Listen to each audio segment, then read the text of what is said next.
Psycho పాలన పోవాలి, మనందరి పరిపాలన రావాలి అని శనివారం తిరుపతి జిల్లా సుళ్లూరుపేట నియోజకవర్గం నాయుడుపేటలో జరిగిన సభలో తెదేపా అధినేత నారా చంద్రబాబు నాయుడు వైఎస్ జగన్మోహన్ రెడ్డి ఉద్దేశించి మాట్లాడారు.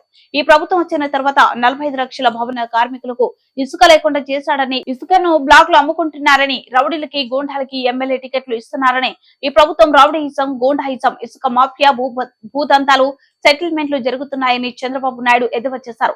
తెదేపా ప్రభుత్వ హయాంలో మన రాష్ట్రానికి ఎన్నో కంపెనీలు తీసుకొచ్చామని, కొన్ని కంపెనీలు అయితే జగన్మోహన్ రెడ్డి ప్రభుత్వం వచ్చిన తర్వాత తిరిగి వెళ్లిపోయాయని చెప్పారు. ప్రతి ఒక్కరూ జరగబోయే శాసనసభ ఎన్నికలో తెదేపా, జనసేన, బీజేపీ ఉమ్మడి అభ్యర్థి నెలల విజయశ్రీని గెలిపించుకోవాలని, అలాగే బీజేపీ ఎంపీ అభ్యర్థిని వరప్రసాద్ ని గెలిపించుకోవాలని ప్రజలు ఉద్దేశించి మాట్లాడారు. ఈ నియోజకవర్గంలో ఏ సమస్య ఉన్నా నా దృష్టికి తీసుకురావాలని, ప్రతి సమస్య నేను తీరుస్తానని ప్రజలకు హామీ ఇచ్చారు. ఈ కార్యక్రమంలో నియోజకవర్గ తెదేపా నాయకులు, కార్యకర్తలు పాల్గొన్నారు.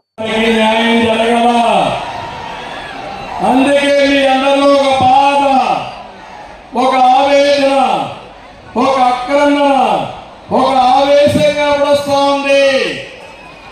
ఎక్కడికి వెళ్ళినా రైతుల వెల చూస్తున్నా, ఉద్యోగులని మా తమ్ముళ్ళ బాధలు చూస్తున్నా. యువత అయితే ఎంత కోపంగా ఉన్నారంటే ఫ్యాన్ని చిత్తుగా ముక్కలు వేసి డస్ట్బిన్లో మారేయడానికి మా యువత సిద్ధం. సర్వేలు చేశాను.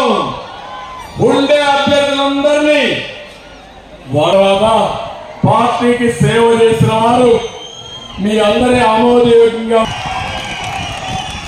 మిమ్మల్ని అడిగి చేశాను కాబట్టి గెలిపించే బాధ్యత మీది.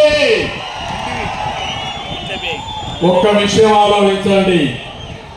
ఒక ఇంట్లో కుటుంబ పెద్ద